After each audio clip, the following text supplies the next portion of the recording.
Bailam bach sa ghlacha gon chuile labhairt an seo neo agus an óid mar a dúirtú bhí mé sa Seanad an seo an séo lá déag go lúnasa 8 9 go dtí mína saona leocha dó agus bhain mé an tainmh a feiste Seanad a bhí mé sásta go dtí an dáil freisin. I was 6 years on Galway County Council, and it was unusual in that I actually got into the Seanad. I failed to get elected in 85 in the local elections, got into the Seanad in 89, and then went on a local authority in 91. So I was a senator before becoming a local authority member. And I have to say, I found the experience of being on a local authority absolutely rewarding. And it had a huge effect on my political development. My experience of being an Oireachtas member and a councillor at the same time were generally positive. And I feel and I felt at the time when it was abolished that without the Oireachtas members, the counterbalance to the management that was needed wasn't there, and that the Oireachtas members, on behalf of the various groups in the council, if, for example, they were being told by management this can't be done because of Dublin or so on, it was very easy to go back to Dublin and get quick answers as to whether that was true or not. The other thing I found was that having been a councillor, you realise the impact of day-to-day services on people. Often we spend a lot of time talking about big policy, and that's hugely important. But we know when we go home, it's the road to your house, it's the repairs to your house. Whether you own the house, or you're looking for a HAOP grant or an adoption grant, or whether it's a local authority house. And all these are vital to human existence and shouldn't be dismissed because they don't fall into the realm of big policy. Now, the structure we have is fairly simple. We have a relatively small number of large local authorities in international terms, and we only have 2 tiers. If we ignore for a minute the regional tier, which if we get into the question and answer, I might give my views on later on. And the tendency in the last 10 years has to make some of them even bigger. And as my colleague beside me knows, the amalgamated Waterford and Limerick into one council. There was a proposal for Galway and Cork. I think some very powerful voices in Cork scuppered Cork. Not so powerful voices in Galway scuppered Galway, because the idea of the city and the county being one area, when you look forward to population protection, would have been that the peripheral areas would have a less and less and less of a say, proportionately and actually. My view is, in fact, we should be going the other direction. We find lots of room for lots of people, but we seem not to have room for the elected representative. And one thing, of course, the public servants like is the tidy mind syndrome. Everything uniform. So there would be a pervasive syndrome that all local authorities should be of similar size, that you shouldn't have Cork as a local authority and you shouldn't have Leitrim as a local authority. They should have equal representation per thousand of population. Now, my view is taking our history and geography, local loyalties, particularly loyalty to the county and province, into account, that the idea of putting bits of Waterford or putting bits of Kilkenny into Waterford, all these nice fancy ideas that geographers come up with because of their new geography, ignoring the old geography, are doomed to failure and do not get public support. Now, during the 2008-2011 period, we had a subcommittee that I was on looking at local authorities. And people often talk about town councils. One issue that we had a big debate about, and I'll be clear what side of it I was on, I could never understand what the obsession with towns and why rural areas don't need representation. We need footpaths, we need streetlights, all the villages do. We need roads, we need all the services, water and so on, that the urban areas need. That mightn't have been true 100 years ago, but there were actually local rural councils, and they were abolished because of corruption back in the 30s. I don't think anybody visualised at that time they wouldn't be back within 90 years. And therefore we were proposing a third tier of government, but not what happened, which was not really a third tier of government. It was municipal authorities or groups that can meet and have discussions and make no decisions.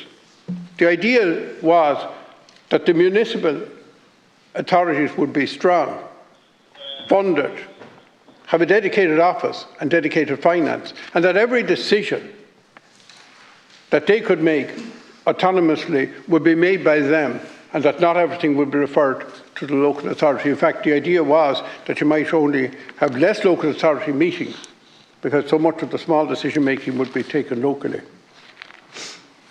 There was ongoing discussion at the time, when we hadn't concluded, about the membership of that. We were all agreed that they should all be elected.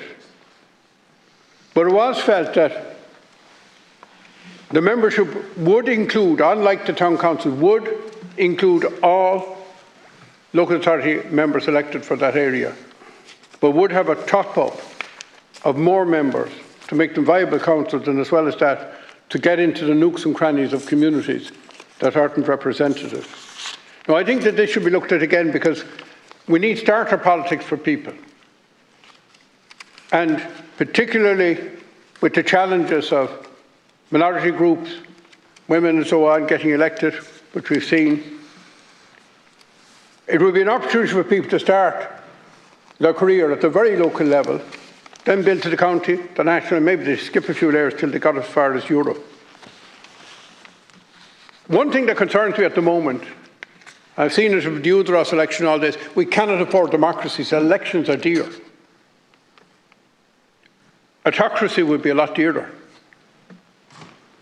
One thing we must knock on the head as politicians is this idea that democracy is dear. Democracy is incredibly cheap compared to any other form of government. And I think we have to accept that democracy is the best option, despite its faults, and there are certainly faults in it, because humans always have faults. But it would be much better than being ruled by experts and administrators, all of whom have their role, but they tend to be specialised. But the politician tends to be the lateral view, taking all circumstances into account, including local acceptability.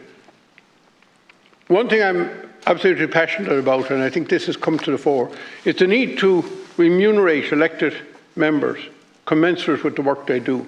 And yes, of course, the media will have a fee day if they do that. But who's running the country? The media? Or we are? Now, the volume of work that all of us have to do as public representatives has absolutely grown exponentially since my time. We used to get documents and there'd be 3 or 4 pages in it because somebody had to manually type out everything. But now they're getting more and more complex. And I think there are thousands of pages, literally, of backup documentation for the county plan in Galway. And therefore, decision-making has become much more complex.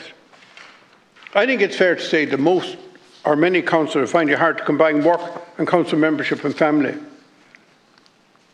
And in this regard, unless a council has some private source of means, for example, a pension, it is leaving many councillors not having the financial resources to go full-time and not having the time resources to combine family, work and council membership at the same time in an adequate fashion. We also must resource local authority members in terms of backup to challenge the proposals of management in a meaningful way. And there is also the issue nowadays, and I think all of us suffer from this syndrome, of 100% availability phone-wise, email-wise, and generally people coming to you in a way that would not be imaginable. I remember coming up here in '89, it was my first elected role. I had a brick, literally a brick of a mobile phone, but nobody else had one. So after 5 o'clock here, nobody rang you.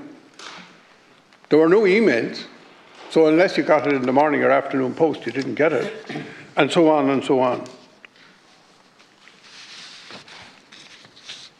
One thing I haven't favoured is the dilution of the role of the local authority or elected people. I'm hugely strong on elected people, So now we've got LCDCs, SPCs, and all of these groups who answer to nobody, who never stand for election, and still want more and more say in what happens. And on the other hand, we've downplayed and downgraded the role of the local authority. Have we run out of time? We'll give you some injury time, but I'm sure you'll be able to respond in questions as well. Obviously, the issue of why people aren't running is a massive, massive issue, and I think we'll all highlight the various reasons why that's happening. There is one suggestion I'd just like to make in that regard, and that is that there would be a limit on the spend in local authority elections, and a very strict limit. That's one. Number two, that the councils could make bylaws to limit the number of posters elected or candidates could put up.